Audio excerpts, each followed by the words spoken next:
Get ready to play a new video game that's so ridiculous you'll say it could never happen. But it has. It's OJ Game Boy. Wow! Here's your chance to enter the wacky and exciting world of an American football hero turned double homicide suspect. Uh-oh, better get an alibi. Just take Kato to McDonald's. Yeah! OJ Game Boy is the video game that puts you in total control. Or does it? Uh-oh, I dropped the bloody glove. And the chauffeur's at the door. What are you going to do? Tell him I overslept. Yeah! You'll have hours of fun as you try to retrieve the lost Hertz account. Join forces with Super Shapiro Man and avoid the hungry media slugs. Uh-oh! Hit hyperspace! Wow, now I'm driving the white Bronco on the freeway. Look! 5,000 points if you put the gun to your head. Yeah! OJ Game Boy. It's the killer game you play for fun. From the makers of Super Menendez Brothers. 8 minutes after 8 o'clock. Why are you holding your head, Adam? You've been listening in on our conversation? I know I should have never asked him. It's 8:09. We have big Star Trek wars around here. 8:09, 9 after 8 o'clock, our guest this morning, and it's great to finally meet you. I told Howard that watching him for so many hours, you feel like you know the guy because you see him every single day, yet he meets you, and you've never seen him, has no idea who you are, so it's got to be kind of a strange coincidence. Nevertheless, Howard Finkelstein, Channel 7's reporter through thick and thin, is here with us this morning, and I know you've got to be as burned out as can be, but thanks for joining us. I want to thank you for having me. It's been really a great pleasure to do this, because you know how many people get the opportunity to really go into so many people's homes, and hopefully I've been able to touch some minds and hearts, and it's been really a great honor. With such longevity. Also, you know, usually Star gets maybe a half hour once a week or so, and you're there every single day. I got to tell you, I'm so grateful, not only to Channel 7 for giving me the opportunity, but for the reception I've gotten from the public, and all I've tried to do is really just tell the truth fairly and even-handedly. You've done a great job at that, and before we get into that, and I'm sure you've been compared to this before, I found it very hard to watch you at first without waiting for Laverne and Shirley to come on in. I have had more faxes. In fact, the faxes may have come from you. And no, I do not know where Squiggy is. How did they find you? How did this come about, this marriage? I don't know. One of the people up in Channel 7, Carlos Martinez and Anita Wagenheim, recommended me, and they probably went out on a limb recommending someone like me with a long ponytail and with my background. And I came down here, and I did it one day, and they asked me back the next day, and then the next day, and then that turned into forever. You got a very nice write-up in the paper this past weekend. I'm sure you must have been pleased with that also. It was very nice. You know, I think it's wonderful to be acknowledged and recognized, and I hope everybody gets that opportunity once in their lifetime. The most important thing is never take your press clippings seriously. Got that right. Yeah, well, if we get a positive one, then maybe we'll, explore that. But nevertheless, they pointed out the fact that you have been doing this on your vacation time. So you have, and your official duties are? I am a chief assistant public defender, and I'm in charge of the intern division, which is the program for law students that practice, also the intake division. I also work in a lot of mental health cases because that's one of my passions, representing those that really can't speak for themselves. And it's been a tough push. It's been a lot of hours, but how often do you get to go on TV and really get the opportunity to maybe touch a lot of people and make a difference? And that's what being a public defender is about in my eyes. So you are the kind of guy we think you are, and that's excellent. You have been there since, did they recruit you on day one? Yeah, they asked me if I would go on, and I said, "You sure you want me?" And I said, "Yeah, we want you." I said, "Are you really sure that you want me?" And I was really overwhelmed that they asked, and I went down there, and like most people on TV, I was very nervous, and they seemed to think that I wasn't too bad. They asked me back the next day, and it just kept going from there. Whose idea was it for the neck brace so you never turned your head? Did you notice that? Actually, I think that I don't know if they were concerned or not, but in the very beginning, clearly the ponytail didn't show, and it's only recently that it's begun to show. It's not that I don't turn my head. I don't know whether or not they really trusted the public or anybody trusts the public. I have learned in my experience that the public is basically made up of people with common sense and decency, and if what you say has the ring of truth, they'll accept you no matter what you look like. We want to take some calls this morning. Adam, our producer, said that he was talking to you. He gives very succinct, precise answers. And again, I said that you must have crotch burn because you've been straddling that fence for so long. and trying to give an answer that would not lead anybody in any way, which is exactly what this is about, showing both sides of the fence equally. You must yourself have an opinion, even though I think maybe I saw a hint as to what that was last night. You filmed the mock jury apparently before they had announced that they had a verdict. Well, isn't that great? Here you go. I finally go out on a limb as to what I think the verdict is going to be, and I said it was no verdict, a hung jury. And talk about being wrong. I was so wrong. I do have an opinion, and the reason I've hesitated is this isn't about Howard Finkelstein. I really was committed to providing a framework for people out there so that what they didn't know, I could help them in gathering enough evidence and enough material so that they can arrive at their own conclusion. Because really, what Howard Finkelstein thinks isn't that important. That jury isn't made up of people like me. It's not made up of lawyers. It's made up of people, everyday people like are listening to this broadcast, and it's more important what those people think than what I think. Now, you had... I don't even know where to start with this. I've been glued to this thing every single day. I'll tell you what, let's take a break. We have some key issues that we want to talk about. We will take some calls here for you this morning, 524-WIOD in Broward. Again, this is our chance to speculate. I've got things that I was curious along your lines of thinking why they weren't brought up. We can go back, we can even speculate the trial and why didn't they do this, or would you have done it this way, or is there any validity to that? And now's our chance to do it because it all comes down this morning. Speculation will be over at 10 o'clock L.A. time, 1 o'clock our time, and take advantage of this because Howard is not going to be real accessible except by fax after he leaves our airwaves. 751 WIOD in Dade, 524 WIOD in Broward. 8:18 after 8 o'clock. Our guest, Howard Finkelstein, this morning. I'll ask you a couple of questions. We'll go to the phones. We have a lot of people who want to talk to you. You've got to be surprised at how so many people can see the exact same thing and come up with so many different views. Simon and Garfunkel said it, I think, in the song The Boxer. A man sees what he wants and disregards the rest. I think that that's true, that we bring to every situation the lenses of our experience based upon the culture we grew up, the race, our religion, our education. And although the events transpiring in front of us might seem to be one set of events, when perceived by two different people from two different backgrounds, they see two different things. The most important lesson I've gotten out of this is there are two Americas. There is an America for African Americans and there is an America for whites. And until we bridge that gap, we are going to continue to have problems. There needs to be one America for all people. It's interesting. You say that. It's been proven in polls. We've listened to people talk. We know that to be a fact. You have also done guest appearances on different ethnic background radio stations to where you've been presented with both of those Americas. Yet it seems the jurors have put that aside. Well, they may have put it aside. We don't know what their verdict is. And yes, they may have heard the evidence, and a lot of what they didn't hear could be as telling as what they did hear. But yes, they may have bonded to each other because they have gone through an ordeal. And it's not like, if I'm not mistaken, it's the Stockholm Syndrome, where somebody is kept hostage, and after a while, they start to identify with the person that is keeping them hostage. So these people have been through thick and thin together. So after a while, they bond, they identify with each other. Whether or not that has anything to do with this verdict or not, we're not going to know until after we talk to the jurors. But the fact is, we do have people of three different ethnic backgrounds, and they have all come to a unanimous decision. So one side or another has put down what social events we have been reading into this. Well, clearly, this jury has rejected out of hand, completely slam dunk one side in this case. We don't know which side it is, but it is clear that this jury thinks that one of the sides in this lawsuit had nothing of merit to say. Howard and I were talking during the break, both being children of the 60s and having to deal with, at one time, here in the South, of which I wasn't a part of. I was from California, but I did travel back here when I was young, and I remember having long hair. You were highly discriminated against. I got out of a restaurant one time in Carolinas where I thought it was going to come down to a big brawl because they were making girly remarks because I had long hair. Now, I'm 6'2", but nevertheless, these guys with no front teeth, fights just as good as going to work to them. They kind of like that kind of stuff. One of the things I've learned is, prejudice is rooted in ignorance. And when people only see the exterior, whether it's long hair, whether it's the size of someone, whether it's the weight of someone, whether it's the race of someone or someone's religion, what they see is really a reflection of their own hatred, which emanates from within. So maybe one of the lessons here that we need to really understand is we need to transcend our differences and see that we're really all the same.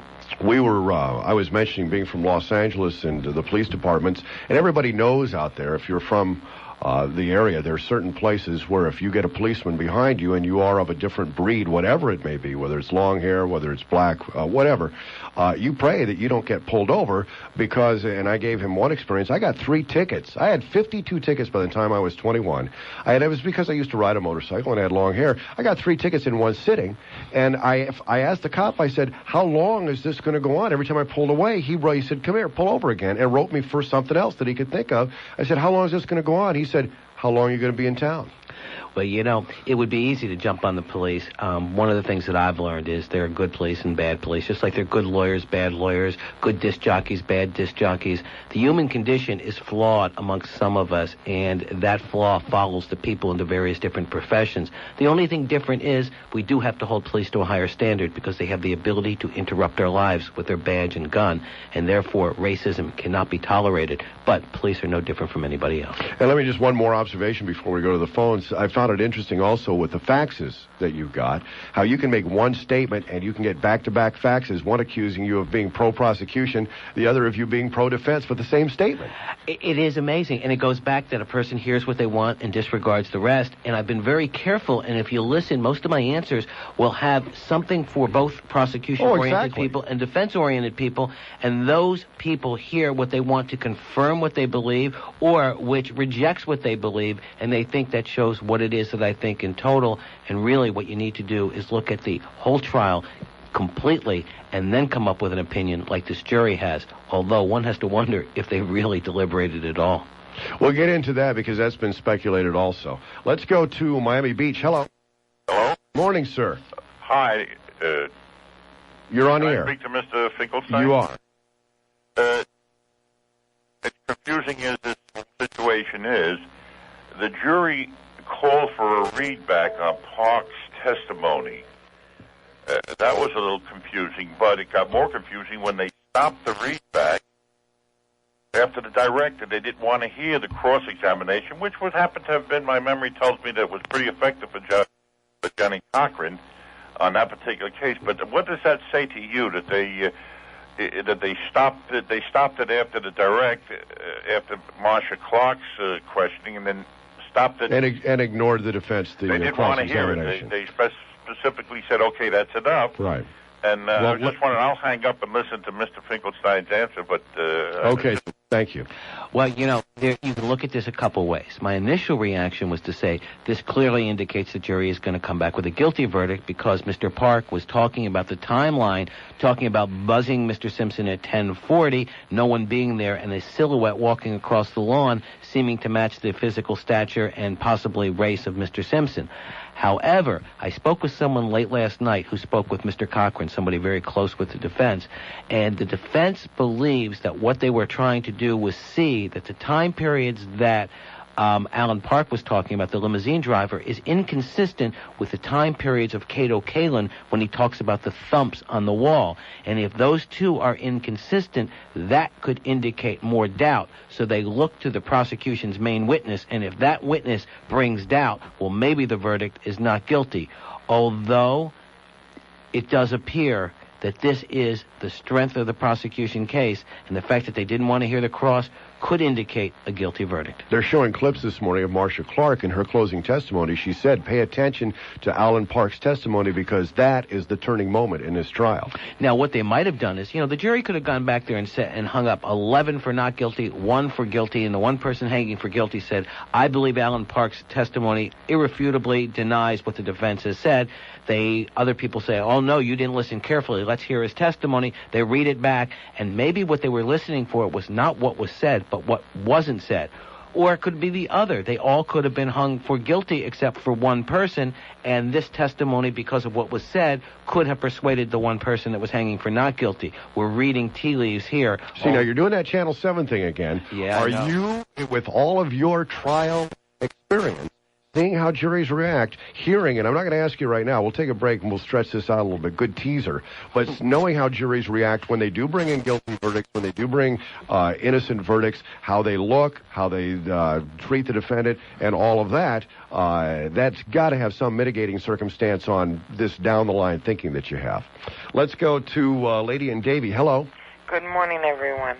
Hello. Howard, I've been watching you every single day with Patrick Frazier, and I think you're wonderful. Thank you very much. I have two questions.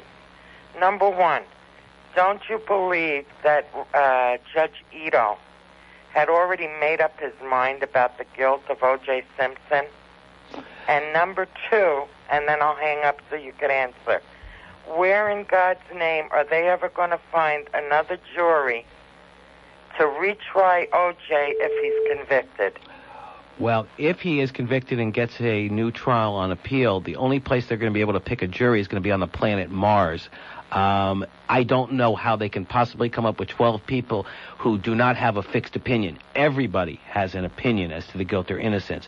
As to Judge Ito, it's not uncommon for judges to come to a conclusion as to whether or not a defendant is innocent or guilty, and as long as it doesn't affect their decision-making process, then there's not a problem. However, because they're human beings, it usually does affect their decision-making process.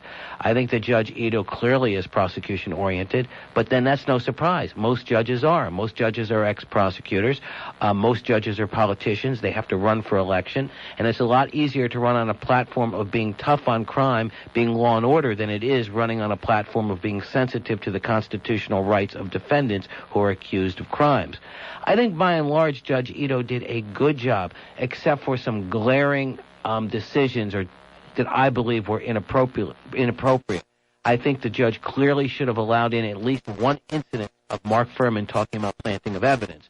I think that what the jury was left with as an impression of Mark Furman is truly an incorrect impression. They hear that Mark Furman may have lied about using the N-word, a racial slur, and it's very possible a jury will sit there and say, well, you know, white people sometimes use that word, but that doesn't mean that he would plant evidence, when in fact you have Furman talking about planting evidence. The other decision that I thought was inappropriate was allowing in the nurse's videotape from Thano Paratus. Here you have the prosecution literally going over to a man's house, not inviting the defense, videotaping this testimony, introducing it. The defense can't confront, can't cross-examine. That was the most bizarre ruling I have ever seen in 18 years of practicing law. Then it even bested the decision about Ronald Shipp's testimony about dreams. I've never heard that in a courtroom, and in fact, I think the judge recognized that error when he told the jury, if you find that this is nothing more than a dream, then you are to reject it. Two short answers because we're up against a break and we'll come back. Dream Team, if they overturn it and there is a retrial, do you think that the Dream Team will vanish like a dream? OJ's money, I hear, is out. Well, I imagine that there's always that possibility. I would like to believe that they're going to stay because they are committed to a client that they say is innocent. And if they are committed, just like I have been committed to people in the past, you stick it out till the end because, after all, that's what your job is, that's what your oath is, and if you believe, then keep believing. And yes or no, do you think that all the publicity, watching Ito at work day in and day out, has been detriment, or has it been positive to his career, considering you said, I have never seen a decision along that lines that was so blatantly almost irresponsible? I think Judge Ito has not fared particularly well. I think a lot of people that are prosecution-oriented think that he let in too much. I think they think that he let the lawyers get out of hand. And I think people that are more defensive-oriented think he didn't let in enough, and I think he allowed the prosecution, or they think he allowed the prosecution to be very mean-spirited in their approach. All in all, I don't know that Judge Ito is particularly well respected as a result of this trial. 8:29, Howard Finkelstein, our guest. We'll be back. Now, back to Rick and Seth. 8:36, 24 in front of 9 o'clock. Howard Finkelstein, our guest until 11 of, because then he has to go put on his pancake makeup. He's going to run across here to Channel 7. They're going to do continuous coverage. Gee, hard to believe, huh? Well, I'll tell you, the public's fascination or obsession with this case, nobody ever could have predicted. I know when this thing started, I thought people would be interested and they'd watch because they'd pick up a lesson here or there. I never thought it would reach the proportions it has. I've likened it to the most slow-moving chess game with the most high-priced players And everything has just been from beginning to end, almost on a daily basis. You can hear a variety of people who this is their profession saying, I've never seen anything like this in my life before. I'll be one of them. I have never seen anything like this before. I have been very dismayed and upset at the performance of lawyers on both sides. I think the prosecution, specifically Marcia Clark and Rockne Harmon, have engaged in some of the most mean-spirited discourses I have ever seen prosecutors engage in. I have never in Broward or Dade County seen prosecutors call witnesses and lawyers the names that these prosecutors have called these people. I've also never seen defense lawyers who just couldn't seem to comply with their discovery obligations and clearly have engaged in what I believe at the very best is unprofessional and sometimes unethical conduct. Howard called Marcia Clark a bitch. Yeah, that's our job. We have an open line in Broward at 524 WIOD. Very quickly in the closing arguments, and I'll just surmise what you've already said to me during the break. You thought that Marcia Clark's closing argument at the beginning was weak. You thought it was excellent for the second time for the rebuttal. Johnny Cochran, we were talking, that kind of fits into what you were saying about the attorneys. I have heard attorneys, as a matter of fact, Kathleen Sullivan was talking to U.S. Supreme Court judge who, when Ito pulled the plug on the cameras, actually questioned his stability. And she kind of dove under the desk because this is, a colleague. It takes a lot for a colleague to criticize another colleague. It seems like there's ethical or professionalism, professional courtesy is extended a lot in this particular profession. And she found that just amazing that judge would do that. And I've heard attorneys say that what Cochran has done, if O.J. is guilty, or if he is innocent and indeed there was a conspiracy because of race, he was accurate. If there wasn't, lawyers have said that Johnny Cochran has done one of the most irresponsible things that we have seen any lawyer do or probably will in our lifetime. Well, I can't agree with that, and I'll tell you why. A defense lawyer's job is to zealously represent their client within the bounds of the law. The defense didn't create Mark Furman. The prosecution knew what Mark Furman was from the very beginning. Mark Furman sued the county and said, I am a racist with violent tendencies. The county said, oh, no, you're not a racist. You're a liar. Go back to work. The prosecution was aware of what Mark Furman was, not only from other assistant district attorneys, but should have been aware from other police officers. The Mark Furmans of the world cannot exist in a vacuum. They exist with a nod and a wink of our eye. When Marcia Clark placed Mark Furman on the stand and engaged in that embracing dance of, Mark, you must feel really bad, and he said yes because people are saying bad things about me, they knew what they had, but nobody knew the tapes were going to get them caught. That doesn't mean that the prosecution's case is not valid. I believe it is extremely valid and extremely powerful.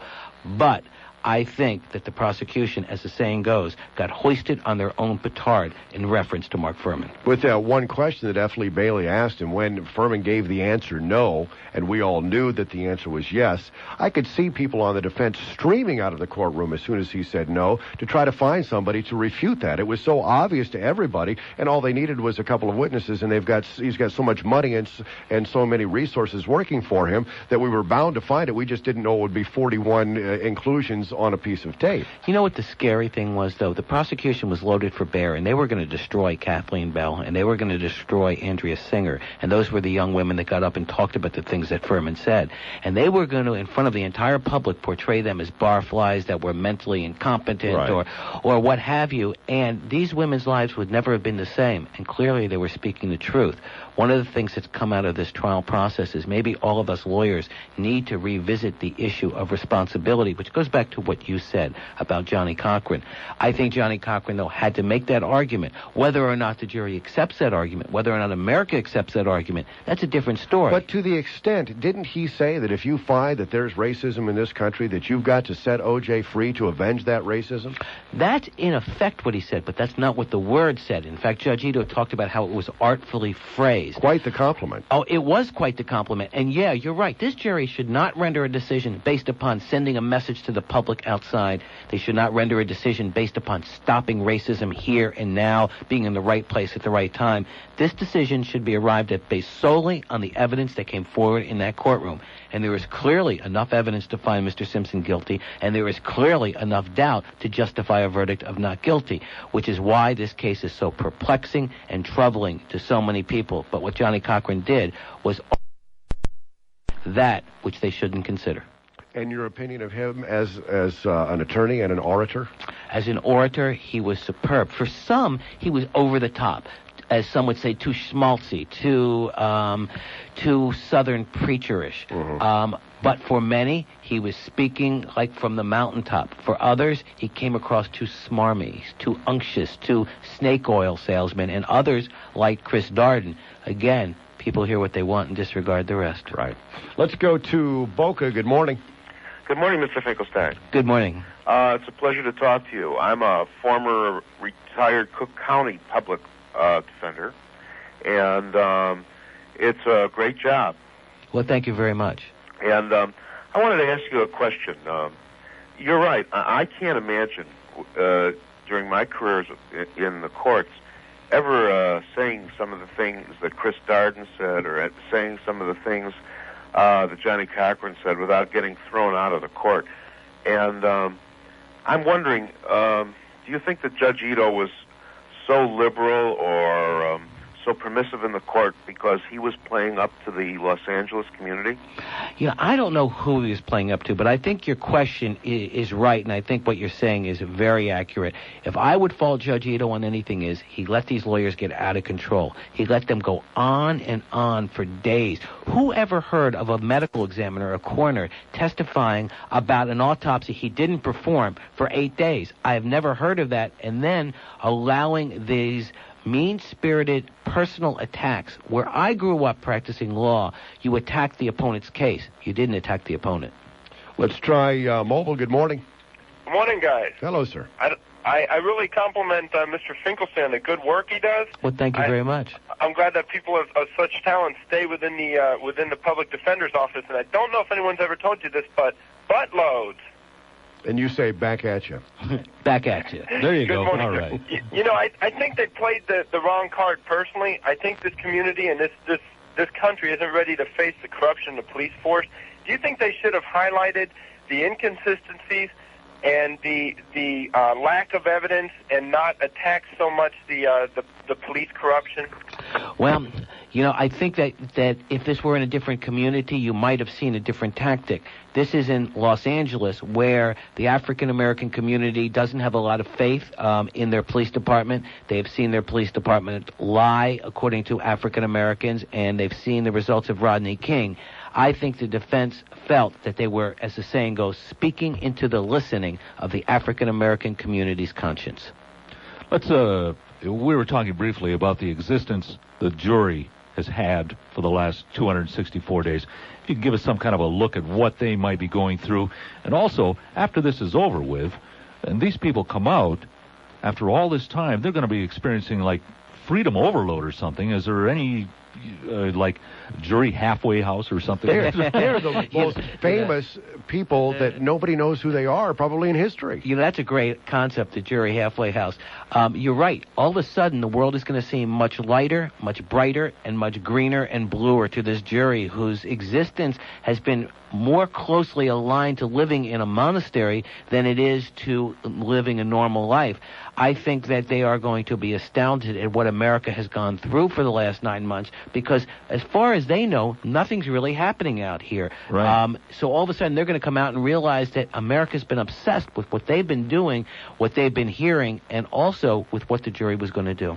Well, you've got conjugal visits. How well are they monitored so this stuff doesn't filter in? Because a lot of people, it's been speculated, and I think by you, that they've already been discussing this, and that's why the deliberations were so short, and somebody else pointed out to us that this could lead to mistrial if that's found out. It's very possible. I watched Tracy Kennedy last night, and he says, no, the jury isn't talking, and part of the reason is because they're so afraid. Remember, this is a jury that's turned on their own and informed on other jurors that may have been talking. Yes. They even believe that their phones and their rooms were being monitored, even during conjugal visits. Were they? That, I don't know, and if they were, that is a very bad thing. Talk about Big Brother watching. Well, that's taking it to another level. But isn't that part of the program? That they know that they're going to be monitored. They're not supposed to talk about it. And 24 hours a day, you're working under this jury. I mean, if you're sequestered, you're employed 24 hours a day. So I would think that that's part of the deal. Well, the problem is we ask people to contribute in their civic duty. These people took on a job that I'm not volunteering for. I don't know anybody in their right mind that would volunteer to give up their life the way these people have. Now, wait. After 9 months, they're going to walk out to a person. They are going to be converged upon. They're going to be asked their thoughts. They're going to be asked to put it down in print. They're going to be paid to go on shows. You think that these people who are leading postal workers' lives and such aren't going to relish what's going to be happening to them and seize their 15 minutes? I think they will relish it. I think they will seize their 15 minutes. But I got to tell you, I wouldn't give up 9 months with my daughter for any 15 minutes. But you've got a life.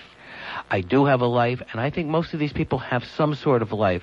I think their contribution to our system, to all of us, is one that we should be very grateful for. I agree. Let's go to Mobile, who's been hanging on their own dime. Good morning. Good morning, Rick and Suds.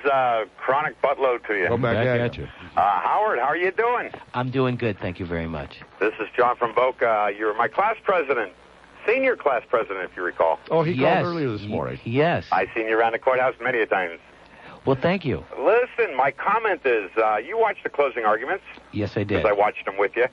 And my concern is that when Johnny Cochran was arguing to the jury, the one juror got up and left because she was emotionally wrapped into... So it was said. Other people, sir, have said she just needed to blow her nose. Okay, what about the juror in the final statement that Cochran made? Shook her head yes. Now, this is You Howard. heard about that. Yeah. Was agreeing with Johnny. Well, you know, normally, but for the request for Alan Park's testimony and only wanting to hear the direct, I would be sitting here saying this is clearly a not guilty verdict. It still may be a not guilty verdict. It may be that one juror or two jurors had to hear what Alan Parks didn't say as opposed to what he did say, but if you take the fact that they wanted to hear Alan Park, that the prosecution wanted them to hear, and the fact that they wouldn't look at O.J. Simpson, it would be a reasonable deduction that it is a guilty verdict. However, if I were a betting man, I wouldn't bet on either verdict right now. Well, how about the fact that when Marcia Clark asked them to take notes on that pyramid, and they just sat there and never picked up a pen? Well, that's why every analyst across the country was saying at best the prosecution can hope for a hung jury, and more than likely it's an acquittal.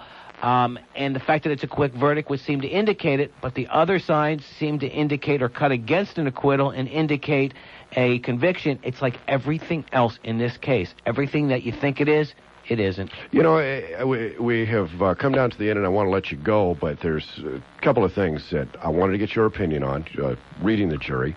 The thing that you just mentioned about what everybody's opinion would be, the outcome of the jury, you either heard not guilty, or hung jury, or I think he's guilty, but he'll get off. I have not heard one person say guilty, he'll be in a slammer. Including yourself. Very few people. Although I do believe there is plenty of evidence to convict Mr. Simpson, I also do believe the defense has raised some significant questions. But no matter what verdict this jury reaches, there is a basis to justify it. The only question I have is, I don't know that they could have arrived at either verdict so quickly. I want to ask also just a personal thought on my part. Being a divorced parent, and the most devastating fact about your family splitting up is if you truly, as you say, you have a daughter or a good father, you know, those kids are yours, and to take them out of your life is the one thing that incenses you. Everybody's talking about the rage that he had for Nicole, the controlling, and more romantic motive. It happened to be on the day where he saw Sydney in a recital, and he was very proud, and he wanted to be part of her life and part of her celebration, and he was told by her mother, no, you can't. I thought it would be a much more effective presentation to say, that was the last straw. Nobody is going to tell me as their father what I can and what I can't do, and I'm going to show you. And I think that's why he went over there that particular night. I think that's what put him over the edge. Why just on this particular day did his romantic interest overwhelm him to go take care of her, rather than the fact that she deprived him of celebrating with his flesh and blood? I think that that's a very, very powerful argument. And one of the things that I know from practicing law for a lot of years, and what Marcia Clark said, when it comes to murder, there are no rules. It's a messy business. Read the jury. Give us what you think.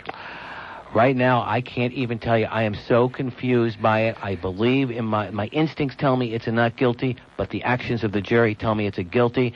So this time I'm riding the fence, not because I want to, but because I really don't know. We're going to have to get you some asbestos underwear. Thank you. Howard, you're a great guest, and everybody has complimented you. That certainly goes along with us. You've got to run away. People can see you the rest of the day on Channel 7. Thanks for being our guest. Thanks for being a good guy and sticking up for what people think attorneys should be. Thank you very, very much. All right. Out the breaks and jumbling up our commercials, but Howard is a sought-after man today, and I wanted to take advantage of every second that we had him. So he's off to Channel 7 this morning, and we have Miami Beach. Hello. Yes, all right. Just a fast verdict will be not guilty. He's going to walk away from it. Okay. Bye-bye. Try Fort Lauderdale. Yeah, I'm a former juror, and I sat on 2 murder trials. Mm-hmm. And I give you 100% assurance that this is a not guilty verdict, because there is no one that would send a man off for jail for the rest of his life in a debate of an hour and a half. We convicted a man that the evidence was much stronger. He didn't deny shooting the man, and it took us much longer than that to find him guilty. How long was the trial, though, sir? Beg your pardon? How long was the trial? 3 weeks. You see, they've had a lot of time to dwell on this. They've had 9 months. This has been like no other trial. You can't liken it to yours. Makes no difference. I know how jurors think. They are not going to send a man to jail forever with such a quick verdict. Well, let me ask you this: if this guy admitted to shooting somebody, that doesn't matter. If they found him guilty, they had a videotape too. If the guy admitted to shooting somebody, why did it take you so long? Well, because he had an excuse that he was provoked. Oh. That he was provoked. But what I'm saying is that. But that's not. But the question is, did he shoot him? Yes, he didn't deny shooting him. You know, okay then. What were your is? Yeah, but wait a second. What were your options to choose from as far as a verdict? Guilty of murder in the first degree, second degree. I think there was even some other lesser. And what did you opt for? Lesser possibilities. What did you opt for? First degree. Okay. Right. All right, well, we're going to get your name and number, and if he's guilty, you owe us $1 million. You got it, baby. Okay. Piece of cake. Thanks a lot. 8:57 at WIOD. New O.J. Heron Fiber. It's the cereal that doesn't know where it belongs. Does O.J. Heron Fiber cereal belong in a courtroom helping convict him of a horrible double homicide? Eventually locking him away in a dark jail cell for life? No way. Or should O.J. Heron Fiber help set him free to enjoy the good life? All the while reaping huge cash benefits from telling the world of his terrible ordeal. Yeah, that's it. That's the gig I want right there, pal. Maybe you find O.J. Heron Fiber cereal easy to swallow. Or maybe you think it's totally inadmissible. Either way, you should really chew on some O.J. Heron Fiber cereal today and render your own verdict. I'm totally disgusted. O.J. Heron Fiber cereal, a part of this unbalanced legal system. Exactly. It's 9:07, 7 after 9 o'clock. Phone lines are open this morning in Broward, 524-WIOD, and Dade, 751-WIOD. Outside the 305 area code, 1-800-944-WIOD, and if you're an AT&T wireless customer, it's pound IOD. And we got TV station after TV station filtering in this morning because they want to hear something unusual. They want to hear people talking about O.J. Let's go to North Miami Beach. Hello. Hey, Buttload. Hey, back at you. I got a question for you guys about the case, but first I got a comment. I was coming from home. I passed by this cleaners, 5-star cleaners. They had a sign up. I think it was 40 or 50% off to the first 50 people, or by 1 o'clock, whichever came first, to whoever had the right verdict, whoever had the correct verdict. You go in there, you take your clothes. Yeah, any guess? Well, I went in there, I went in there with a dirty T-shirt because I had to find out if this was real or not. Maybe the guys went in there, had a dirty T-shirt, and I asked the guy, and he said, yeah, you get 40, I think it was 40% off. I told him not guilty. And he wrote it down on the ticket, and he said, we're doing this for the first 50 people, or, by 1 o'clock, whichever comes first. Oh, man. No, nobody's capitalizing on this. Hey, why not? Okay. Everybody else is. All right, sir. Well, I want you and everybody else to know that I have got my burden of proof pullout that was in the Sunday Sun Sentinel. I have also got Sun Sentinel this morning, the day of decision. I've got all of your schedules. I've got maps of the place. I've got diagrams of her. I've got, as a matter of fact, I've even got the actual murder photos this morning out of the Globe magazine. So what do you want to know? I'm not that familiar with law, less so with the details of California law, but to what extent can the defense in an appeal harp or raise questions about the unexpected small amount of time that the jury spent deliberating? I mean, could they really sit there and spew out? Well, it was pointed out to us this morning, and you know that each one of these jurors is going to be on some talk show sooner or later. Right. You know, I have a feeling they're lacing up their Nikes right now. And they said that if it was proven that they deliberated before they were supposed to deliberate, if they discussed this with each other, that's grounds for mistrial. Oh, right. That I understood, but let's just say... Well, and that's why, and a lot of people are speculating as to that's why it was such a short deliberation, because they've already talked with each other. All right, well, how about, you said there was 50,000 pages of...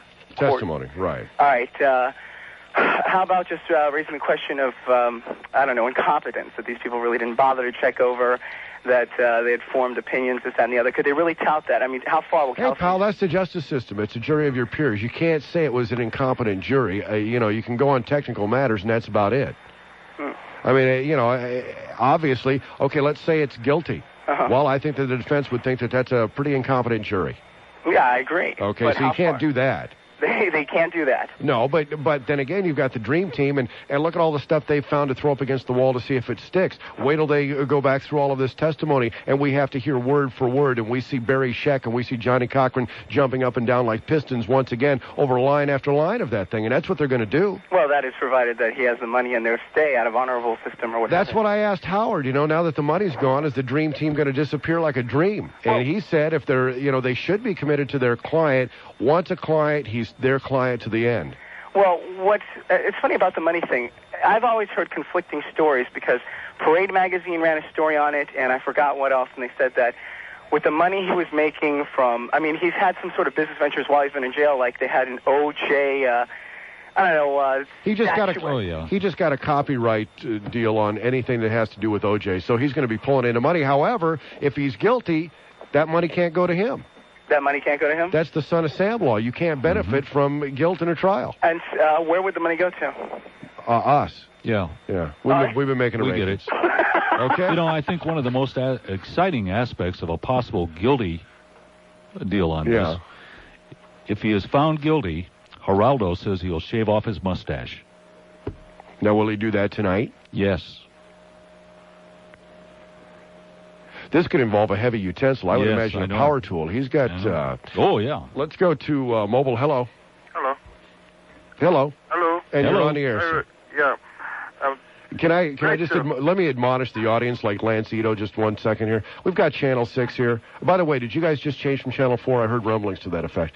And they're filming. Could we, light up the phones? Everything has been lit up until they walk in here, just to make it look a little sensational for the last day of the trial. 524-WIOD in Broward, 751-WIOD in Dade. Even if you just want to say he's guilty or not guilty, and then you can watch your little light on TV tonight. You go, oh, that was me.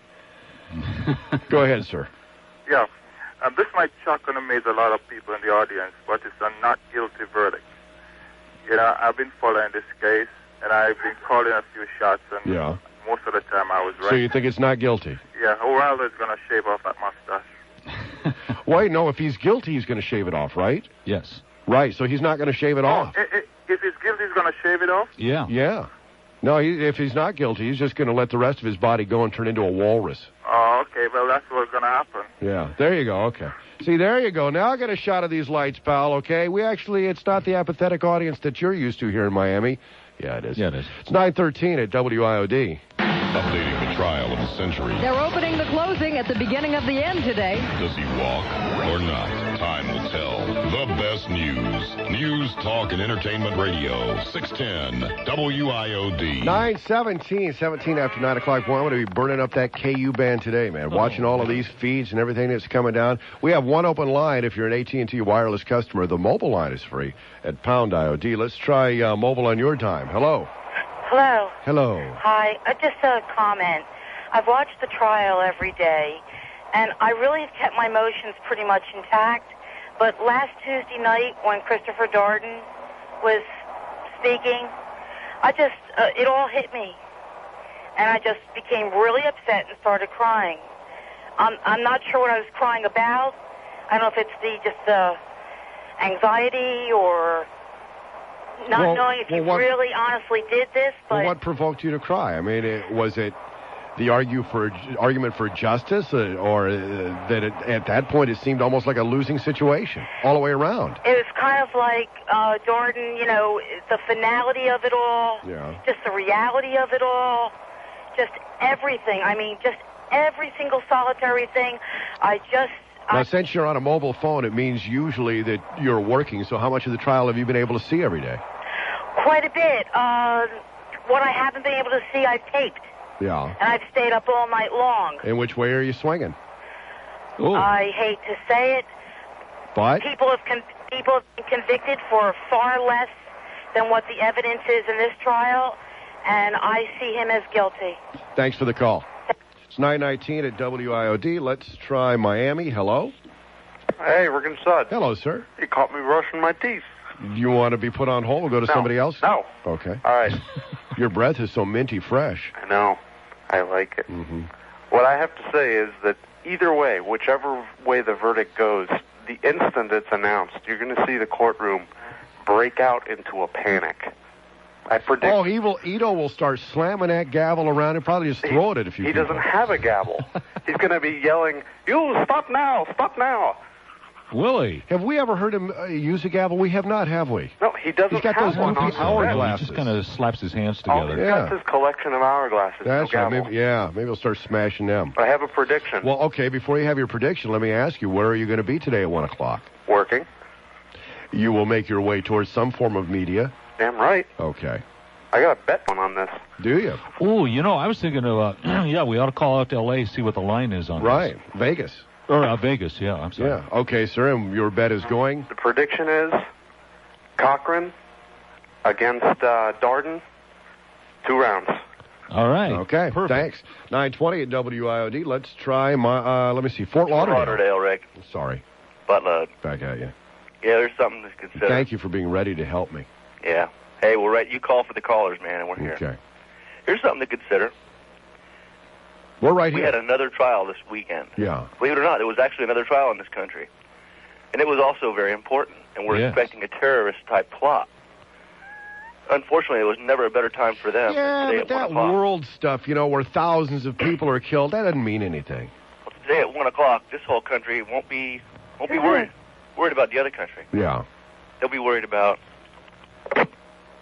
Who was that? Oh, an angry person, I guess, that wanted to use the phone. Oh. They'll be, we'll be on pins and needles watching TV at 1 o'clock while, Right.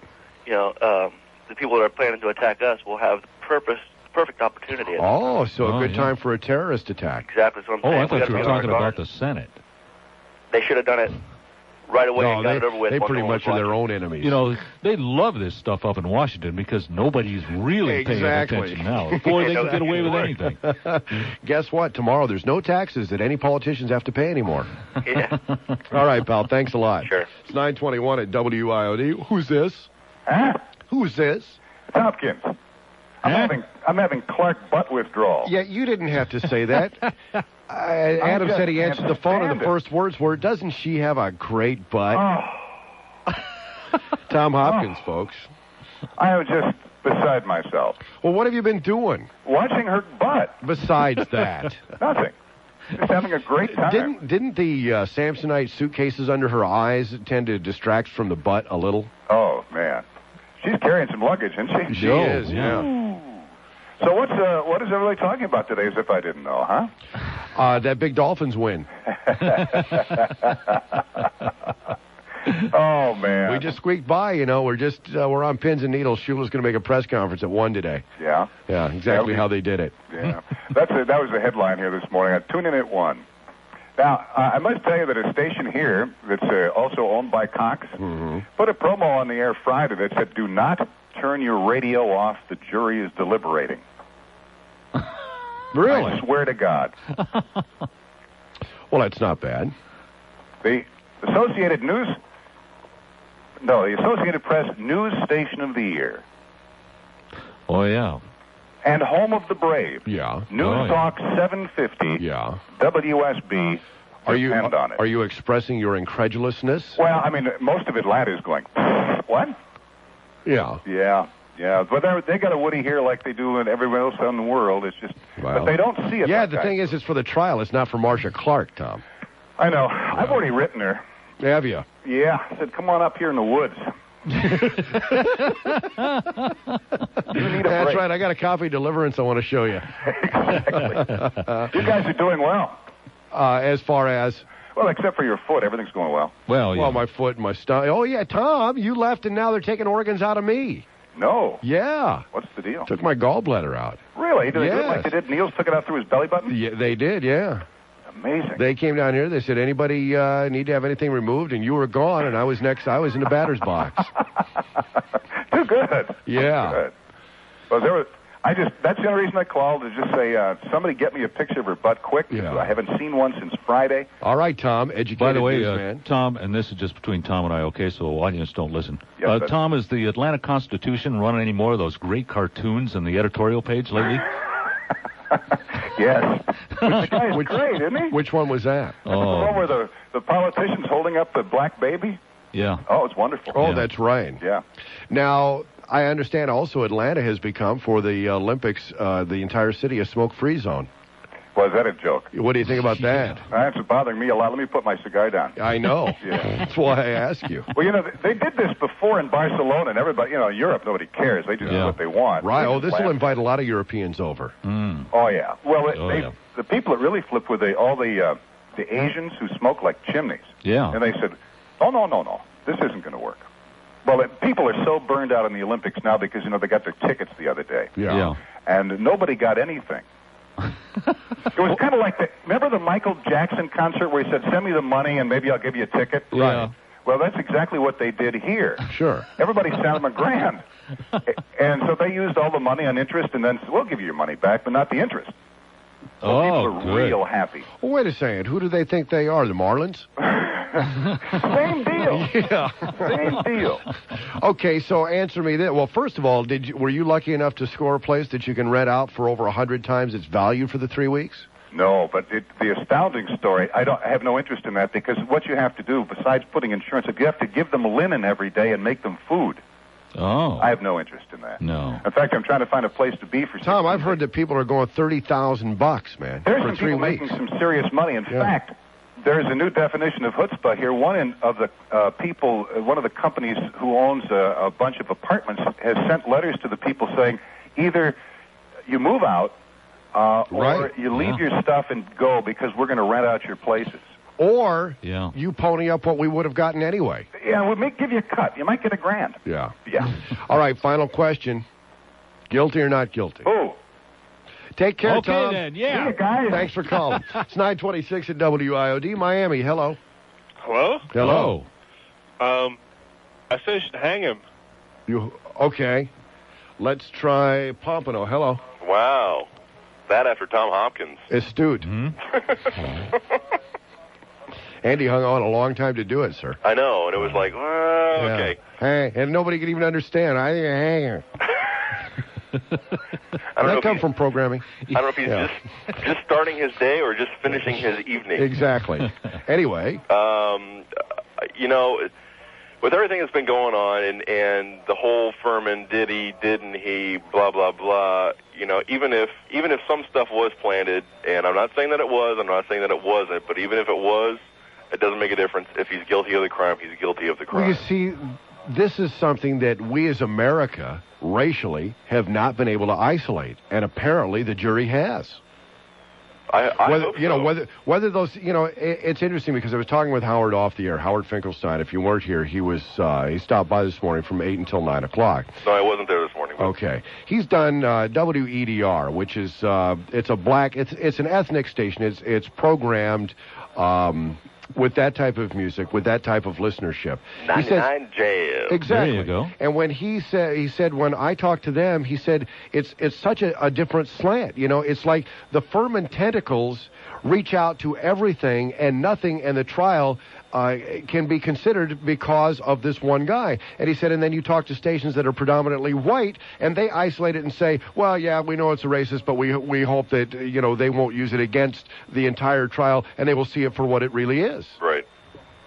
And I don't understand how. But the jury, to point that out, was able to do that, apparently, in some form or another. Let's hope so, but we don't know if if it's going to swing that way We or to the defense. I mean, there's a lot. But were there any questions? You would think if they went for the Furman issue, then some of the testimony they may have read back, and it certainly would have been longer than a 4-hour deliberation, would have been, now, how did this glove get here? Where did that glove come from? What about that sock that actually had the stain that soaked through like there wasn't a leg in there? And, now, would these things have really been microscopic? That type of stuff. But instead, they just examined the timeline, and that was the end of it.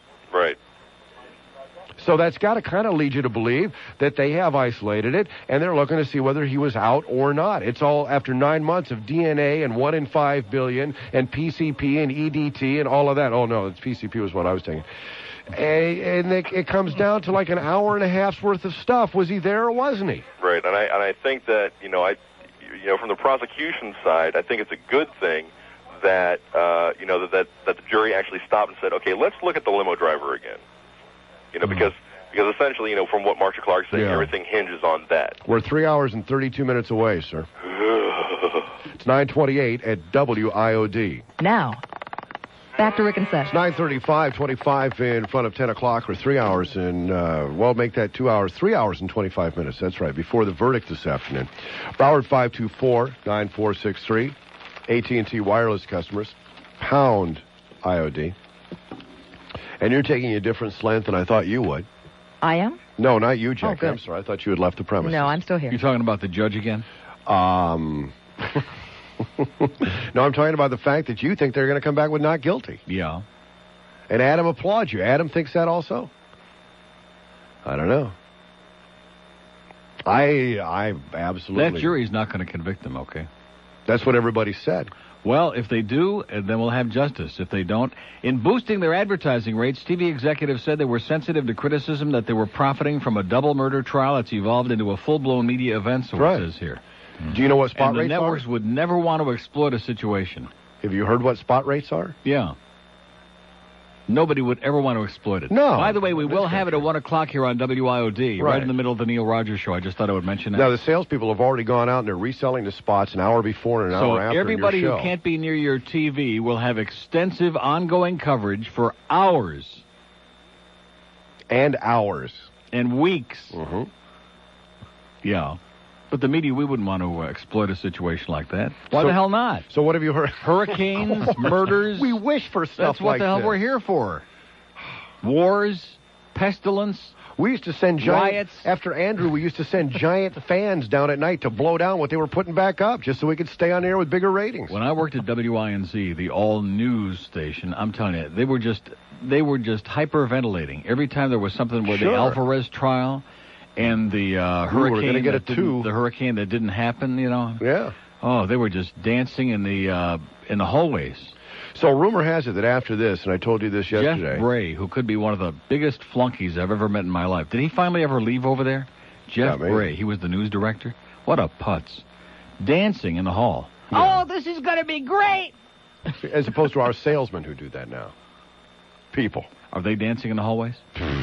With each other, with themselves. There have been, cheek to cheek. I saw Fat Boy dancing cheek to cheek with himself down there when I came in. And Johnny Cochran's rumor is he's given up being a defense attorney. He wants to be the new Michael Ovitz. Is that who it is? Ovitz. Yeah. The Hollywood super agent. That's who Johnny wants to be. I understand there's going to be a new Broadway play. They're going to do a black version of Silas Marner. He's going to be wearing a stocking cap. Oh, it's going to be cute. Yeah. Who am I? He was so cute with that cap. Who am I? He was, yeah. He did. He looked like a convict. He just needed to put those gloves on, and I wouldn't have recognized him. Can you imagine Mark Furman's response when he asked, who am I? Let's try Miami. Hello. Jack, this is Jack. Hi, Jack. How you doing, Rick? Good, Jack. Good. Love your program. Thanks, Jack. I want to let everybody know this jury should not be sold short on smarts. They did pay attention. The one important question that I see outside of witnesses, weapon that isn't available, and a sloppy or questionable gathering of evidence really was the timeline to think about. And I believe asking for Mr. Park's direct testimony which I believe conflicted with Cato's as far as the timeline. Remember the phone call? You got a little problem there, pal. His girlfriend. No, you got a problem. You want to know why? Cato didn't know what time it was. Right. That's the only way. Cato never looked at a watch. Never looked at a clock. They didn't have to because the phone call was documented by the phone company. Correct. Plus, he called her back, and that was all in the time frame of 10 after 10 to 10:39. Wrong. Yes, that's what it said. And he hung up the phone approximately 2 minutes before he met OJ. OJ was seen at what's his name? Alan Parks made the call at 10:54. And he saw OJ as he was on the phone. He saw the dark figure go across the driveway as he was on the phone. And that's when Cato ran into OJ. So they're pegging that he was on the phone probably about 10:52, 10:51. Fine. There's a conflict of testimony because Parks said he saw Cato with the flashlight. In addition to which, if Cato's testimony was the point that they were hung up on, they would have had his testimony reread about the timeline, not Alan Park. Cato didn't have a clue. I think Cato made an impression as far as the timeline because of the documentation by the phone company. They had documentation on the cell phone call from Alan Park. In addition to which, he testified, and it makes sense, since he was waiting to pick up OJ at a specific time, he kept looking at the time to see where the hell he was because he knew he was late. Cato did not know what time it was, nor does he still. Right, and can't afford a watch. Let's try Miami. I'll Hello. borrow a watch. Miami, hello. Hello. Hello, sir. Good morning. Just to throw a little wrench into the works, if that's necessary. Well, how can you? What works? I mean, we got half people think he's guilty and half that's not guilty. Oh, I've got one for you. Until the jury is polled, there is no verdict. Right. So until that time, they have the ability to say, I've changed my mind. Not going to happen. Well, I've seen it happen. They have appointments with their publishers at 2:30 this afternoon. That's what they're not going to postpone. That's what I was going to point out. That's why Johnny Cochran has turned into agent, and he's got 12 clients already. And this last guy who says, well, to give the jury a lot more credit. First of all, any jury that would give up 8 months of their lives with the entire world watching and then go through this quickie 3.5-hour fake deliberation and not, look at the evidence, at least give it a cursory look, piece by piece. How responsible can they be? It's like a slap in the face to both sides. You think so? Oh, absolutely. No, see, I don't have any problem with that at all. I don't either. Yeah, I do. If they're all of the same agreement, the point of wait a minute. So, in other words, it was that cut and dried? To them, apparently. How could it be? Look at it this way. So here's 12 people. To them, it was cut and dried. Right. To everybody else who wasn't emotionally involved or blinded, to everybody else, there were, areas of gray and whatever.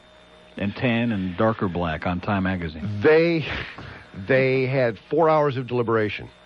They had 75 minutes of testimony, and they had an hour for lunch.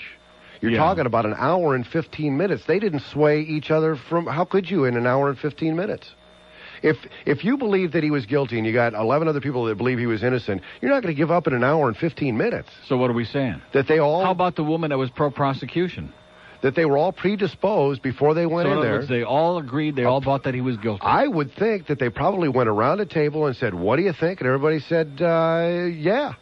We think what? Whatever it was. I don't know what it was. But they all thought the same thing. There was no time to debate.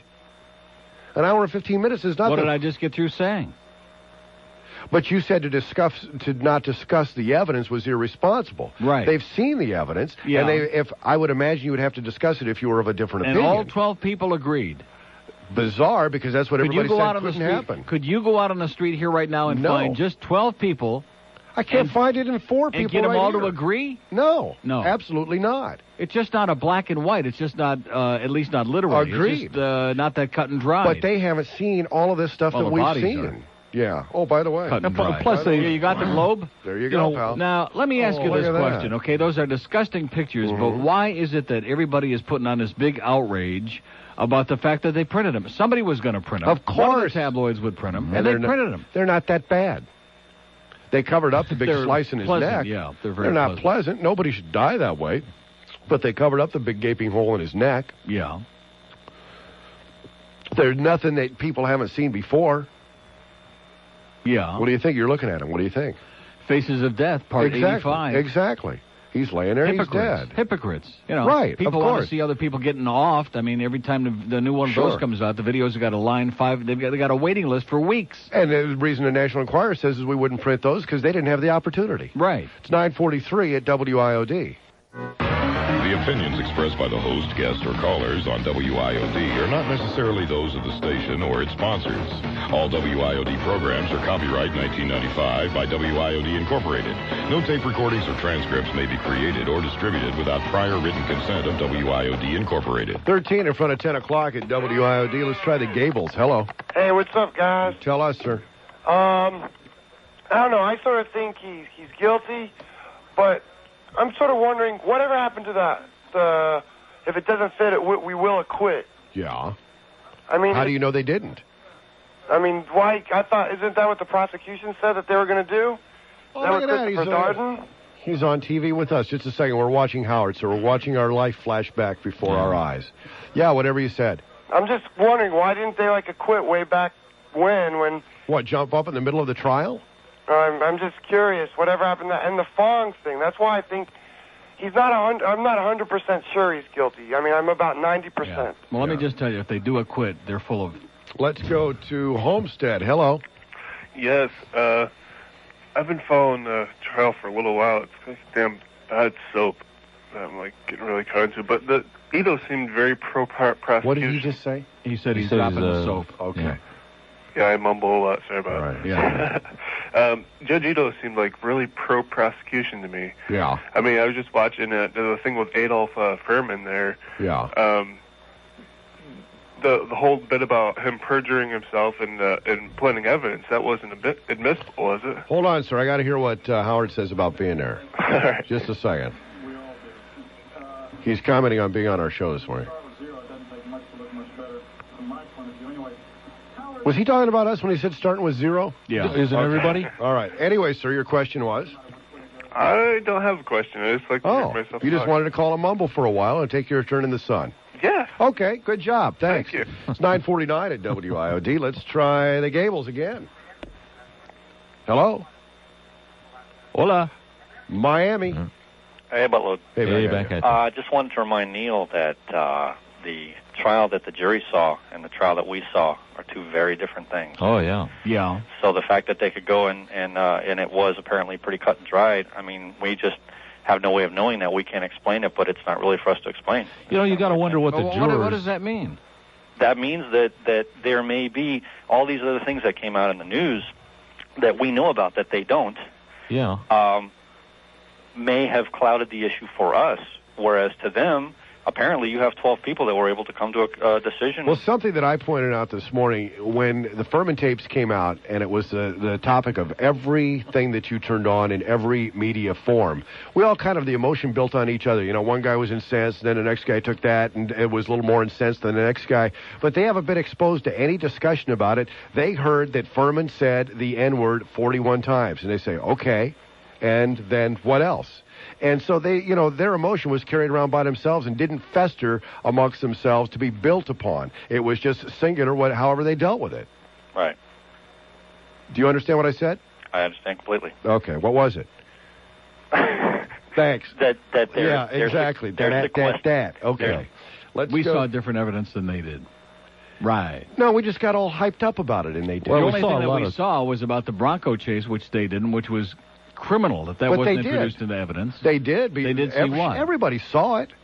No, they did not. Some of the jurors saw that, not as evidence, but they saw it before they went in there. How do you know that? They knew he did it because one of the jurors has a quote about it. There was a lot of things they didn't see. The dismissed juror that was on Geraldo last night on CNBC, he said when he was let go, they just descended on him and asking him about Rosa Lopez and one thing, and he didn't know what they were talking about because he never saw Rosa Lopez. The jury wasn't there. But she's a very interesting lady. And there's remember a that lot of in other the opening things statements? that, Everybody she was was very interesting. Yeah. Oh, another very interesting lady. and you got to wonder whether these jurors... A little too interesting for them. We got the very interesting mafia hitman. If they're going to be kind of hacked off when they get out of there to find out a lot of the stuff that they never saw or never found out about, and wouldn't you be? Well, that rests on appeal. You know, their defense or prosecution, depending on which way. There's only an appeal one way. Yeah. Well, exactly. So the defense, if they felt they should have seen it, then they're going to bring that up and use it, that it was not allowed and it should have been. Juror number 3, black female, 37, works in a post office. She says she does not think Simpson acts too well in movies. The freeway pursuit... He didn't... She does not think he acts too well? He acts too well in take a movies. look at those pictures and see what you think. The freeway pursuit that ended in Simpson's arrest was, quote, stupid. Yeah. So she's she aware knows of it. about it. Yeah, she knows about it. Oh, yeah. And you can't just, you're not supposed, you disregard that. How can you disregard something But it like still that? should have been brought into evidence. Absolutely. Because then Cochran gets up and says, well, his behavior after the murders of these people was, everything he did was the act of an innocent man, and he leads right up until that point and doesn't talk about it because they never brought it and put it in evidence. Did you hear us talking with Andy Friedman this morning? No. Something I heard, the reason that they didn't bring that in was when he was driving around the helicopter that was following him around above the Bronco. He was making those cell phone calls. They were tuned in on the frequency, and they taped it. And he contacted 5 people, and every one of those people, he said, I'm being framed. You got to help me. That's why they didn't bring it in? Really? Yeah. And I didn't know that until today. And I asked him, and he said that he had heard that. Somebody called me and left that on my voicemail. That is and that's something why. that O.J.'s personal assistant, Ramada, or whatever her name is, brought up on Barbara Walters' show here a few days ago. Yeah. So that's why, because he was driving around pleading for help on his cell phone, and they had tapes, and they would have subpoenaed the tapes out of the helicopter. How could he have been framed? I mean, if you really believe the Furman... I don't, but if anybody really believes the Van Adder Furman business, they have to be very stupid. Absolutely. Because how could they, without any... They had no knowledge of where he was. Keep this in mind. They didn't know he was in Chicago until later on that next morning, okay? Mm-hmm. They had no idea where he was. They had no idea who really did it. They had no idea what the real blood evidence was going to show, assuming that they planted fake blood. How did they know all of this up front? A lot of people said that Marcia Clark, in her second pyramid, should have brought out what the defense was trying to prove about the planting of evidence and how ridiculous it would have been. That they didn't know if he had an ironclad alibi. Right. They didn't know where he Exactly. was. He could have been. And what if it turned out to be somebody else? And hey, are you the guy that found the glove? Yeah, that's me. Well, aren't you pretty proud you're under arrest? So you'd have to be real stupid. But you want to see a bunch of real stupid people? Look at the quotes they got. Like, well, those are your potential jurors. Next time you murder somebody, there they are. Let's try Hallandale. Hello. Hallandale, good morning. Good morning. We're right here. Hi, how are you guys? Good. Good. I really enjoy your show. Thank you. Thanks. And I'd just like to say, beside everything else, I fell in love with Howard Finkelstein over the year. Uh-huh. And all the girls here at the office. How tall are you? 4'9". Perfect. Norm came with a ponytail. I like that. I think that really Anyway, made it interesting. you're starting to fantasize. Yeah, that we've been doing, well, because we were getting lost and it was getting kind of boring in between. Yeah. So we figured, all the girls here, we said, we really like that guy, Howard. So, I remember early on in the trial, a lot of women liked Furman. Remember that? Yeah, he's a good-looking man. Yeah, But, as long as he doesn't open up his mouth. That's Like most men, actually. Howard seems to be sensitive and intelligent. And, But he's gone now, so... Oh, can't we just, do it all over again so we can see him on television? Hey, by the way, he's on TV right now. Is he really? Hurry! I'm going to hang up and go. turn it Okay, bye. And let's find out, all these people that think that he's innocent, who was the black man, 6'2", 200-pound black guy, running across the lawn just Gardner. before the lights went on in the house, Gardner, while Alan Park was sitting there waiting to pick up O.J. He was the who guy... was that guy who knew, by the way, the security code to open up the door to go in so the alarm wouldn't go off, didn't break in, walked in the door or ran in? Who was that?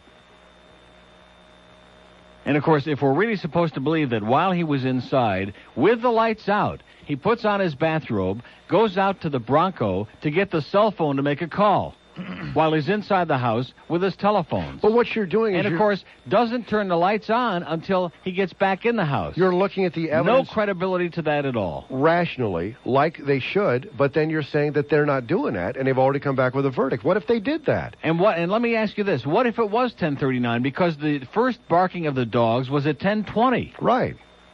So he had plenty of time. If the murders did take place at about 10:20, he had plenty of time to Marcia get back. Clark said Alan Park's testimony was the turning point in the trial and to examine it. They did. They did what the prosecution said. So why do you say that they're going to say not guilty? You've just reiterated exactly why he is guilty. No, I'm talking about real evidence. I'm not talking about what they're going to base. It's an emotional game. Don't you understand? That's what the whole jury system's all about. I think because they're women. If you think that these people sitting there were oblivious to Johnny Cochran and that Sermon on the Mount that he did, including one of the jurors sitting there nodding and practically doing amens and hallelujahs, and then Marcia says, by the way, you maybe want to take notes on this pyramid thing because here it is, I'm laying it all out for you, and nobody even picked up a pencil. But let me throw this in. The fact that 10 of them are women, Nicole was a woman, they're sympathetic also to the violence, let alone race, and maybe that overrided, and maybe they actually did make like a conscious, real decision. Maybe Irving Spike's wife should be on the jury. Ooh, maybe she is. It's 9:57 at WIOD. And I want to go home. Hey, look at that. We're 2 hours away. No, we're 3 hours away. I'm sorry, I'm so used to it starting at noon. Yeah. It starts at 1 o'clock, okay? And then tomorrow we'll all get together and decompress. Adios. We're a ghost. News to keep you informed. Talk to make you laugh your ass off. 610 WIOD, Miami, Fort Lauderdale. News, talk, and entertainment.